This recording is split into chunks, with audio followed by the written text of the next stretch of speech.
કુદરત લૂંટી લેતી હોય છે ત્યારે ક્યારેય કોઈ વ્યક્તિ કે સરકાર એને ક્યારેય આપી ન શકે. એ કુદરતની થપાટો આપણે કોરોનામાં પણ જોઈ છે, વાવાઝોડા પણ જોઈ છે, બહુ મોટી થપાટો હોય છે. પણ માનવી બનીને સરકાર તરીકે અન્ય સમાજસેવી સંસ્થાઓ પણ, અન્ય લોકો પણ એમને ખૂબ હૃદયના ભાવથી મદદ કરતા હોઈએ છે. અને એ બેઠો થાય, હંમેશા આપણા પરિવારમાં પણ હોય છે કે બેઠો કરવા માટે આજુબાજુમાં જતા હોય છે. બેઠા થવાના ભાગરૂપે મુખ્યમંત્રીએ કહ્યું છે કે આપણે એને મદદના ભાવથી કરીએ છીએ. પણ એ બધું જ કર્યા પછી શું મને આનંદ છે કે મુખ્યમંત્રીએ, અમારા શંકરભાઈ ચૌધરી માનનીય અધ્યક્ષશ્રીએ પણ, હું અવારનવાર એમની સાથે મિટિંગો કરી, આ પહેલાના મંત્રીશ્રીએ પણ આ બધી વ્યવસ્થાઓ કરી હતી. પણ 24 કલાકમાં સર્કલ પૂરું થાય એ ભૂપેન્દ્રભાઈના નેતૃત્વમાં, કારણ કે ઠરાવો કરવા, ચીફ સેક્રેટરી, નાણાં સેક્રેટરી, કૃષિ સેક્રેટરી, મુખ્યમંત્રી શ્રી, આ બધાની સાઈનો સાથે આ એક મદદ કરવા માટેનું, કારણ કે ક્યાંય વાત થાય ત્યારે એમ થાય ખેડૂતો માટે ક્યારેય ઉપકાર અમારી ભારતીય જનતા પાર્ટીની સરકાર કરતી નથી. ફરજના ભાગરૂપે એમના જીવનનો ઉદય થાય એવી પ્રાર્થના કરીને એને સધિયારો આપવાનો પ્રયાસ એ અમે કાયમ કરવાના છીએ. એટલે મારી વિનંતી છે આપના માધ્યમથી તમામ ગામડામાં રહેતા ખેડૂતો, ખેતમજૂરો, જોડાયેલા લોકો, સરકાર એ હંમેશા હૃદયના ભાવ સાથે તમારી સાથે ઊભી છે. સકારાત્મક વાતાવરણમાં આપણે સૌ આપણા રાજ્યને, કૃષિને, ઉત્પાદનને અને સૌના જીવનને કેવી રીતે આગળ લઈ જઈએ એના માટે આગળ વધીએ.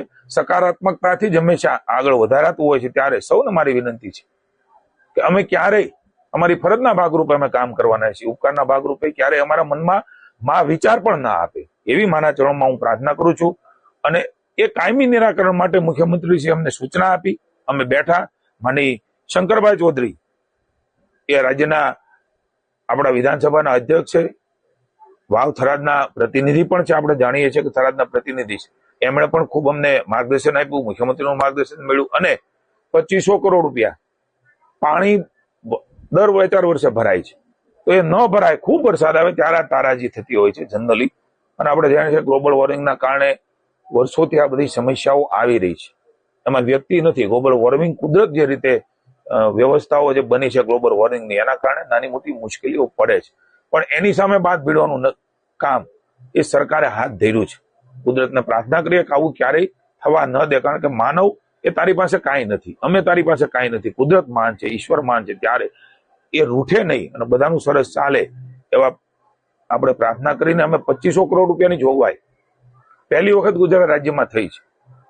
રવિ પાકનું નુકસાન જ્યાં પાણી ભરાયું છે 1 નવેમ્બર સુધી, એ પણ પહેલી વખત આપી રહ્યા છે. મેં કહ્યું એમ આ માત્ર મદદ છે, માત્ર સહાય છે, બેઠો કરવા માટેની સંવેદના છે.